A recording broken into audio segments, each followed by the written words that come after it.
As a wrestling fan, is there anything better than watching an opponent take an absolutely unmitigated brutality of a finisher from our favourite fighters? Probably not. We all remember Big Show's massive choke slam, or The Rock's rock bottom, or even the unmitigated disaster that was Kazani's finisher. What the hell was that? But you know what? It actually takes a true artist of the ring to actually finish a match without using a finisher. So with this in mind, I'm Jules, this is WhatCulture.com, and these are 10 outstanding wrestling matches that ended without finishers. Number 10, Bret Hart vs. Owen Hart, WWE WrestleMania 10. Bret Hart never wanted to fight his brother, let alone make him scream for mercy in the sharpshooter, and brilliantly, Owen was more than happy to wrench back with the Hitman's trademark hold during their epic WrestleMania 10 opener, but he'd actually unleashed something else to score the final victory.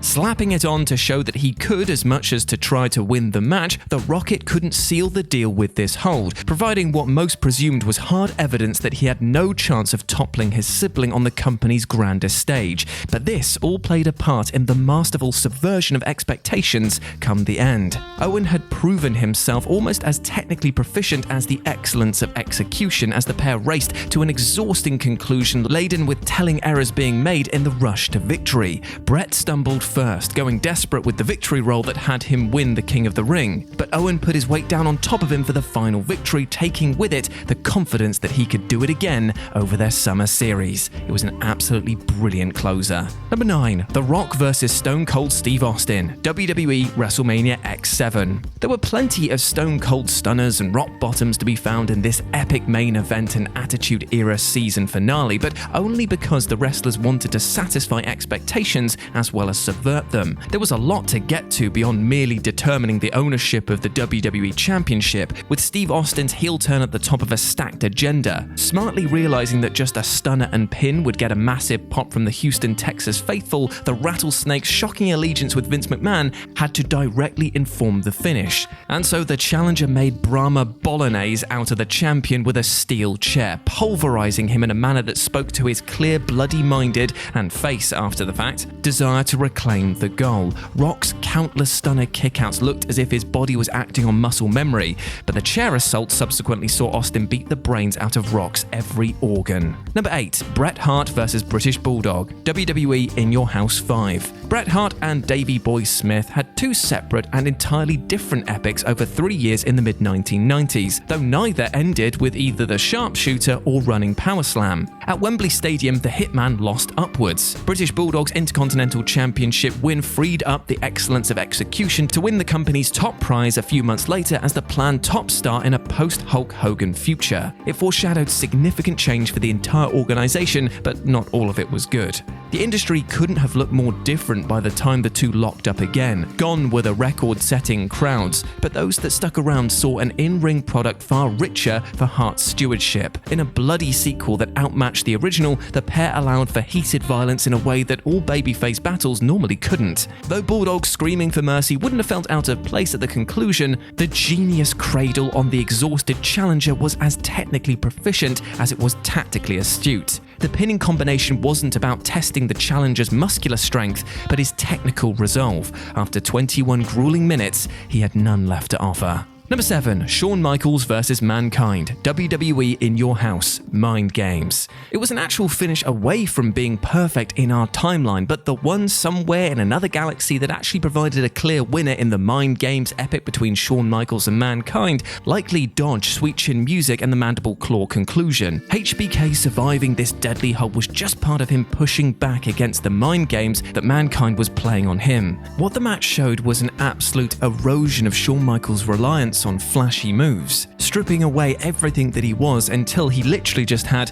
well, the meat and potato punches that he threw straight into Mankind's face. Chaos utterly consumed the final 5 minutes as the company had no intention of having either guy take a loss midway through feuds with other wrestlers. Run-ins from Vader, Sid, and The Undertaker obscured a meek disqualification victory for Michaels, but didn't dull the bulk of the brutal bliss that came before it. Number 6, Becky Lynch vs. Charlotte Flair, WWE Evolution. The last man standing rules stipulated in Becky Lynch and Charlotte Flair's Evolution banger allowed for the contest not to need one of their submission holds for the win, but the brutality on show for the bulk of the match could have managed it with a 3 count instead of a 10.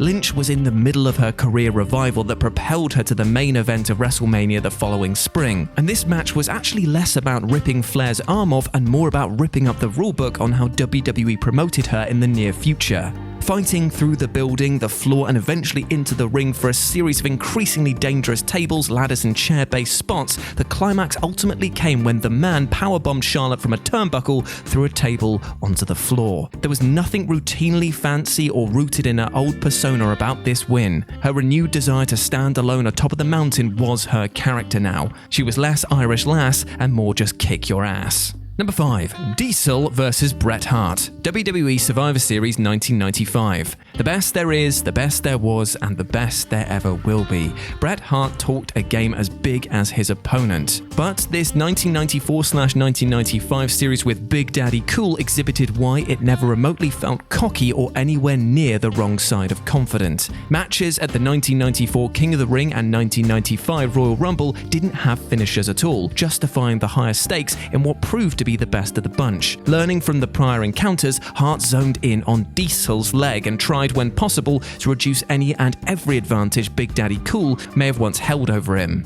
Lusciously working backwards from their old encounters, the challenger's memory trumped the champion's mettle until a crucial turning point that brought about the doom for both. Diesel's immense power sent Bret flying through the Spanish announce table. The bump was the first of its kind, and Hart was as good as done. Diesel, the enduring babyface that had endured a year as title holder, showed sympathy for Bret's broken body. Letting him slump before hitting the match-winning jackknife was a fatal error, because Hart instinctively wrapped around him in a tight cradle to take his title back. Number 4. Vader vs. Ric Flair, WCW STARRCADE 1993. Though not exactly a banana skin finish, it took Vader making one last major mistake for Ric Flair to reclaim the WCW Championship in his glorious 1993 STARRCADE homecoming. He thought that he had the man beaten. Babyface Nate took a licking but kept on kicking. But when the champion survived a figure-4 leg lock, it appeared as though it couldn't possibly end well for the local hero. But something sublime awaited. No selling one final bruising blow, Flair, in a gorgeous exhibition of his guile, grabbed hold of Vader's giant leg and jackknifed it backwards for the flash cover. Fans erupted with joy, surprise, and relief, highlighting not only the effectiveness of the finish, but just how well the legendary figure had drawn them into his internal and external struggle. It took believing the story to buy the finish, and they exhibited their faith through a unanimous show of unabashed emotion.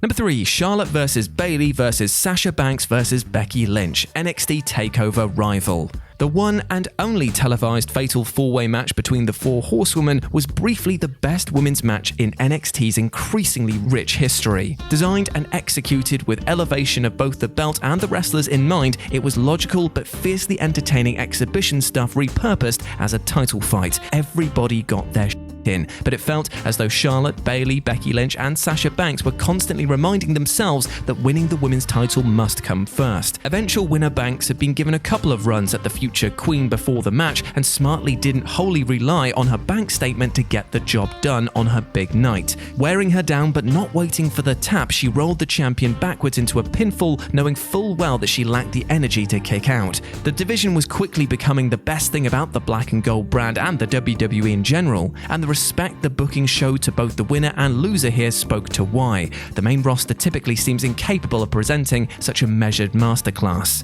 Number 2. Nick Aldis vs. Cody, All In. All In was far more than the celebration of independent wrestling it promoted itself as, but the Trojan Horse reality mirrored the buzz around the initially unfashionable NWA World's Heavyweight Championship match between Nick Aldis and Cody. Not without merit on a card that also promoted Ring of Honor and New Japan stars, the 10 pounds of gold had been as rehabilitated as it was ever going to be under Aldis. But Cody had to work overtime on the sell to convince people why it mattered to him. Drawing on the belt's history with his father, the American Nightmare spoke in grandiose terms about his birthright, then went on to wrestle a match that paid loving tribute to that very legacy. Rich in contemporary fan service and obscured a little bit by vintage pro wrestling tropes, the measure of the men was in the meat of the match. Walking a fine tweener line in the build, Cody was emphatically babyfaced by his crowd in Chicago, something the finish magnificently foreshadowed.